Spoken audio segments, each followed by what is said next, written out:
నమస్కారం అండి. నా పేరు డాక్టర్ సువర్చల, జీవా ఫర్టిలిటీ సెంటర్స్ లో సైంటిఫిక్ డైరెక్టర్ ని. లెట్రోజోల్ అనే medication originally breast cancer patients కి తయారు చేశారు. కానీ దీంతో ఒక మంచి అడ్వాంటేజ్ ఏమొచ్చిందంటే అండాశయాల్లో అండాలు కూడా పెరగడం. సో అందుకని పాలిసిస్టిక్ ఓవేరియన్ సిండ్రోమ్ వాళ్ళల్లో అండాలు పెరగకపోతే, సరిగా ఓవ్యులేషన్ అవ్వలేదు అనుకోండి, అలాంటప్పుడు లెట్రోజోల్ అనే మెడికేషన్ ఇస్తారు. ఈ లెట్రోజోల్ ఏం చేస్తుందంటే అరోమటేజ్ అనే ఒక ఎంజైమ్ ని తగ్గించేస్తుంది. ఈ అరోమటేజ్ ఏం చేస్తుంది, ఈస్ట్రోజన్ అనే హార్మోన్ రిలీజ్ చేయదు. అలాంటప్పుడు బ్రెయిన్ ఏమనుకుంటుంది, ఈస్ట్రోజన్ తగ్గిపోయిన బాడీలో అనుకొని ఫాలికల్ స్టిమ్యులేటింగ్ హార్మోన్ ని ఇంక్రీజ్ చేస్తుంది. ఈ ఎఫ్ఎస్హెచ్ ఇంక్రీజ్ అవుతే అండాశయాల్లో అండాలు పెరుగుతాయి, తర్వాత ఈస్ట్రోజన్ కూడా పెరుగుతుంది.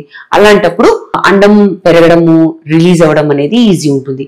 ఎస్పెషలీ పాలిసిస్టిక్ ఓవేరియన్ సిండ్రోమ్ మహిళల్లో క్లోమిఫెన్ సిట్రేట్ తో రెస్పాన్స్ రాకపోతే, క్లోమిఫెన్ సిట్రేట్ కూడా అలాంటి మెడికేషన్. యూజువల్ గా ఏంటంటే డే 2 నుంచి స్టార్ట్ చేస్తారు. డే 2 నుంచి డే 5, డే 6 దాకా ఇవ్వడం జరుగుతుంది. అండ్ ఓవ్యులేషన్ డే 12 నుంచి 15 లోపల ఎప్పుడైనా ఓవ్యులేషన్ అవ్వచ్చు, అంటే అండం విడుదలవ్వడం. ఇది మానిటరింగ్ తో పాటు చేయాలి. అంటే స్కాన్లు చేసుకుంటూ, డోస్ మరీ ఎక్కువ కాలేదు కదా, లేదా ఓవేరియన్ హైపర్ స్టిమ్యులేషన్ లోకి, అంటే ఎక్కువ అండాలు పెరగట్లేదు కదా అనేది చూసుకుంటూ చేసే స్టిమ్యులేషన్ ప్రొసీజర్. దీని గురించి ఇంకా వివరాల కోసం తప్పకుండా జీవా ఫర్టిలిటీ సెంటర్స్ లో విచ్చేయండి. Thank you.